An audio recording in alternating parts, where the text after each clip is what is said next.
안녕하세요.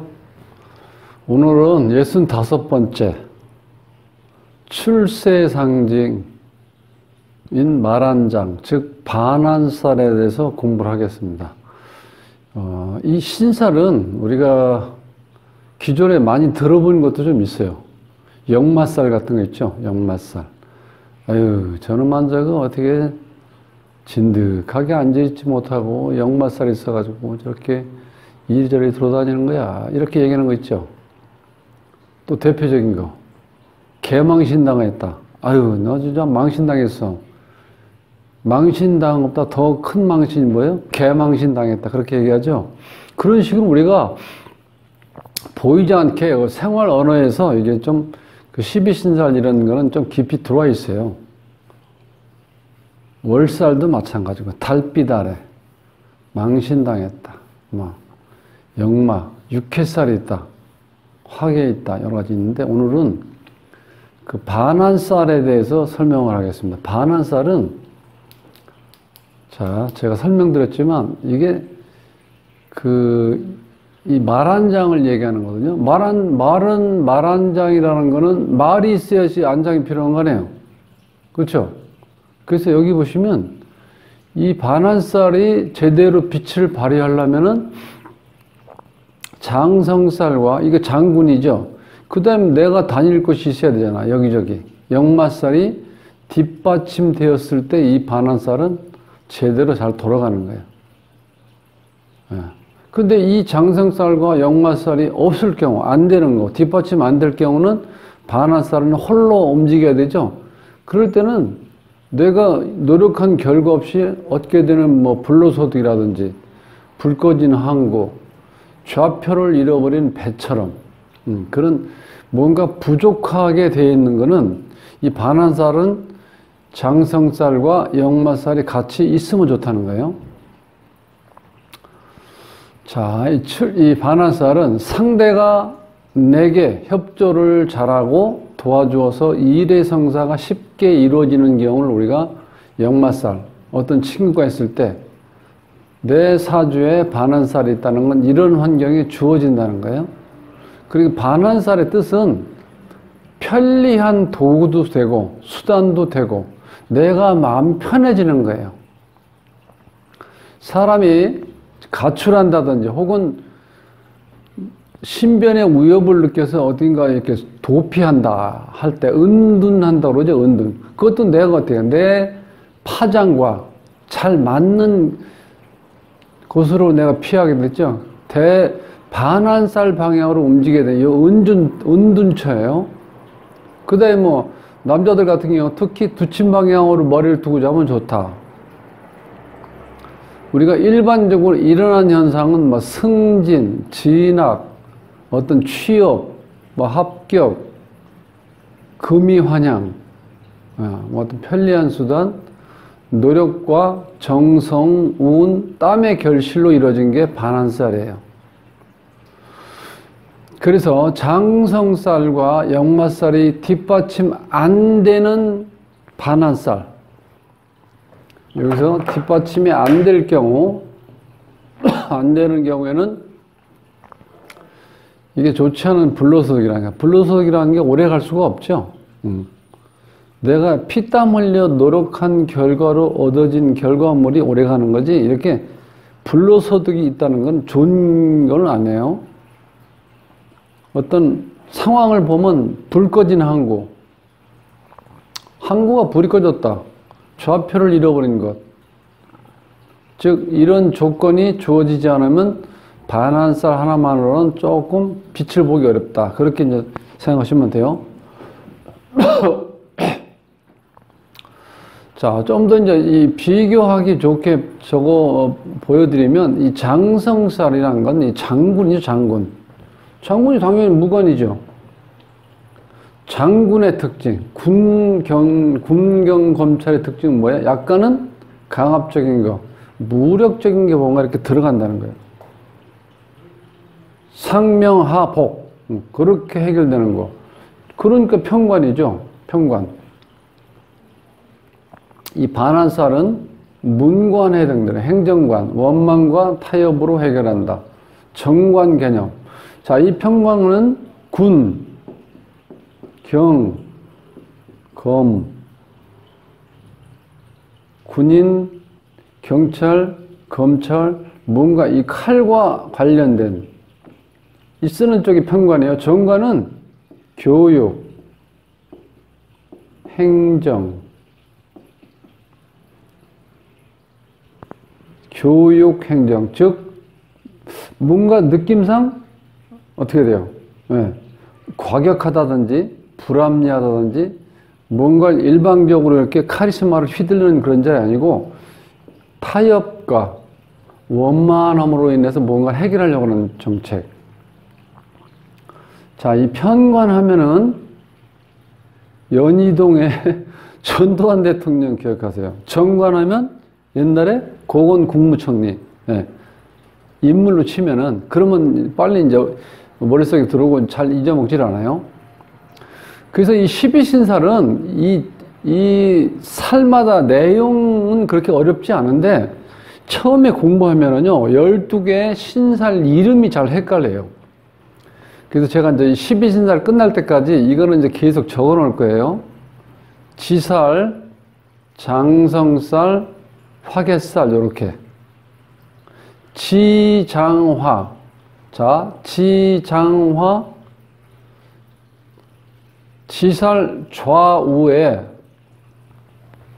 천살이 있고 연살이 이렇게 붙는 거예요.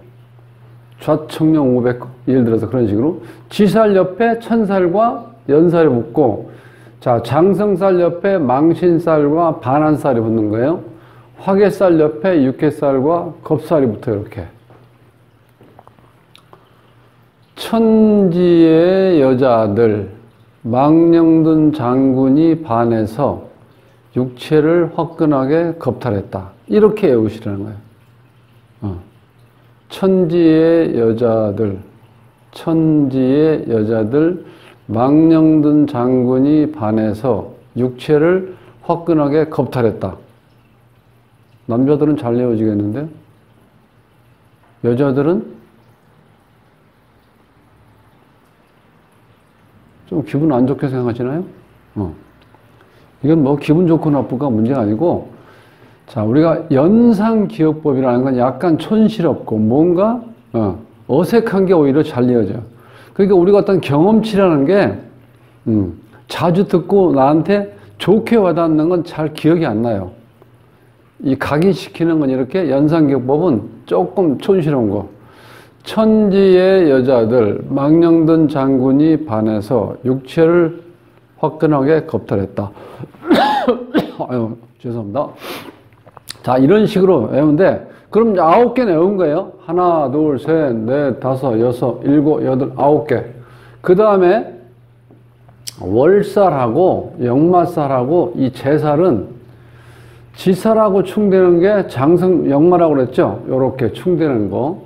그 다음에 월살하고 화개살이 이렇게 충된다고 그랬죠? 그 다음에 장성살하고 제살. 요렇게 충되는 거. 그러면 이제 하나, 둘, 세 개. 이렇게 들어오면 12개가 딱 12개의 신살의 명칭이 정해져 있죠. 그러면 사주가 이렇게 있을 때 1차적으로 연지를 기준으로, 연지의 삼합, 연지 삼합. 그럼 여기서는 인오술이죠. 인, 오, 술. 그럼 이걸 가지고 대입하시면 돼, 이 라인에. 자, 여기에 지지가 또 술로 되어 있는데 술이 아니고 이렇게 한번 볼까요? 술이 아니고 병신. 여기 병신이라고 이렇게 가정해봐요. 그러면 자, 일지의 삼합은 자, 진 이렇게 돼 있죠. 그럼 이 라인, 신자 이 라인. 이걸 가지고 보시면 돼요. 그럼 여기서 이 술이니까 이 술임은 인오술이잖아요. 인. 그러니까 술은 이건 뭐 당연히 화개고 화개. 그 다음에 축은 여기서 축은 축은 천살이죠. 천살. 그 다음에 시는 역마. 이는 뭐 당연히 지살이죠. 시작되고. 자, 그럼 일지기준에서 보면은 신자진에서 보면 신은 다시 이거는 여기서는 또 지살이에요. 일지기준에 했을 때. 그 다음 이는 역마. 그 다음에 축은 축. 요건 이제 반한살. 술은 화계. 일지가 신자 진. 없죠. 그 다음에 술은 똑같이 여기에서 술 월살. 자, 이런 식으로 월살. 자, 이렇게 하는데 일반적으로 아직까지 이 연지 기준으로 해서 많이 책이라든가 어떤 이렇게 통별을 해보면은 일지 기준에서 하는 것이 좀 잘 맞는 것 같아요. 그런데 요즘 이제 흐름이 워낙 세분화되고 뭔가 명확하게 되다 보니까 연지는 약간 두리뭉실하게 당나라 때 그때 당시는 이 시주도 안 보고 이렇게 3주만 봤어요. 3주만 이렇게 3주 가지고. 그러니까 뭐 이렇게 모든 게 복잡하지 않았으니까 어떤 랜덤으로 좀 이렇게 잘 맞았어요. 근데 이제 요즘에는 일지 기준으로 보는 이유는 확률적으로 더 잘 맞을 확률이 높다는 거야. 즉, 우리가 이거는 우리가 띠를 얘기하는 거죠. 이 개띠로 태어난 사람은 즉, 1년에 어느 해에 태어난 사람들은 다 개띠잖아요. 그런데 그 사람들은 숫자가 많죠. 그런데 이렇게 만약에 신일날 태어났다. 그런 사람은 상당히 적죠? 그래서 이걸 기준으로 해서 해봤을 때 좀 잘 맞는다고 이렇게 이제, 신법, 즉, 최근에 어떤 명리학에서는, 자평 명리학에서는 이렇게 본다는 게 잘 맞더라. 이렇게 얘기하는 거예요. 그런데 저는 이거를 같이 보면 좋아요. 연지 기준에서 한번 보고, 일지 기준에서 같이 한번 보세요. 그러면은 훨씬 더 확률적으로 높죠. 예. 그렇게 보는 것도 방법이에요. 그래서 일단 요거는 제가 처음에도 이제 강의할 때 전제를 말씀드렸죠. 이 공부는 전적으로 사주 공부를 하는 분들을 위한 게 아니고 일반 여러분들께서 상식적으로 사주가 그런 거구나. 그렇게 공부하시는 분들을 대상으로 설명을 이제 하기 때문에 좀 더 쉽게 설명하고 깊이는 가능하면은 안 들어가려고 그래요. 왜냐면 깊이 들어가다 보니까 전체적인 걸 파악을 못 해요.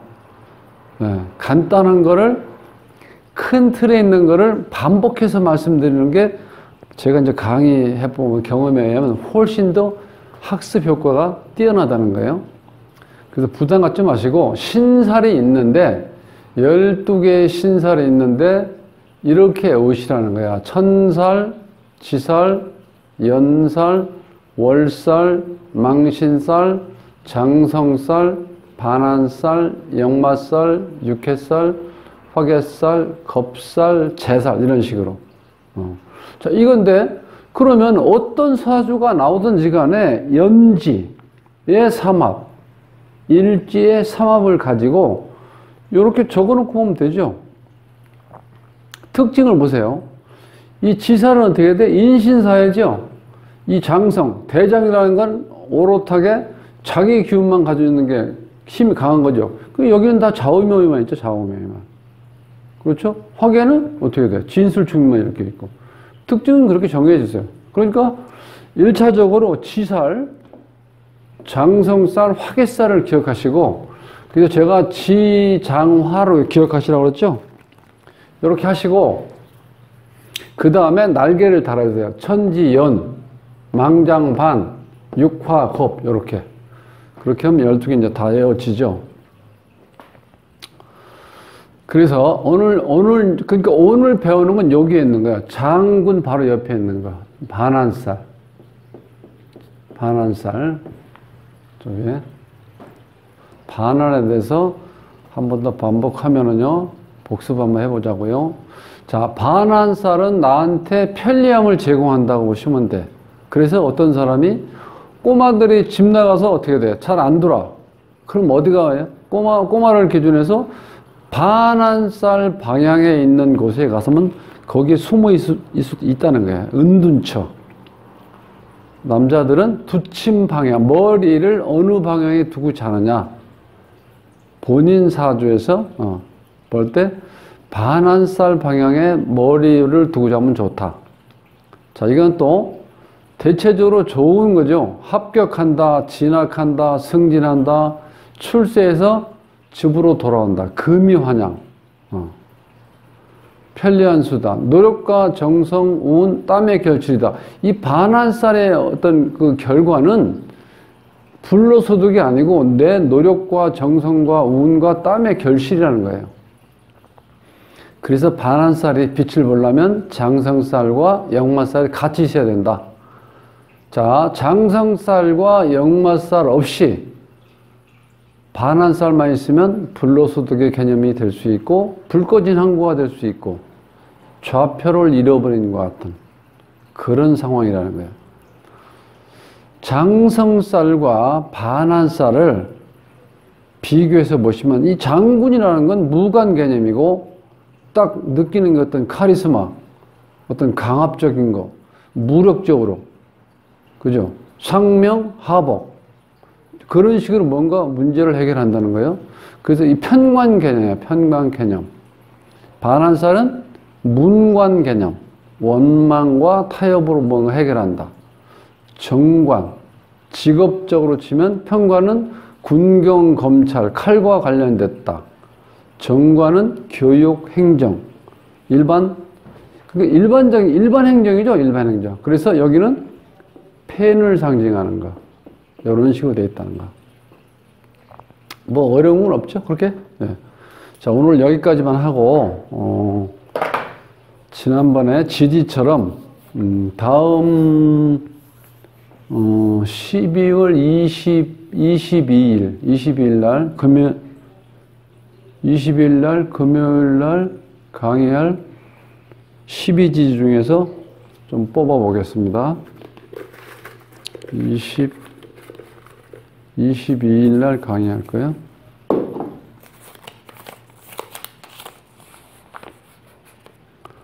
다음은 22일 날은 육해살에 대해서 공부를 하겠습니다. 육해살은 조상과 관련된 거예요. 혹은 시골에서 자라신 분들 알겠지만 지게하고 지게를 받쳐주는 게 작대기라고 그러죠. 이 작대기살이라고 보시면 작대. 자, 지게를 받쳐주는 이 작대기를 만약에 치면 어떻게 돼요? 지게에 있는 거 다 쓰러지죠. 그래서 이거 우리가 이 육해살을 의지처라고 그래요. 의지처. 조상도 되고 나의 의지처. 그런 개념으로 보는 게 우리가 육해살입니다. 오늘 반한살에 대해서 공부는 여기까지입니다.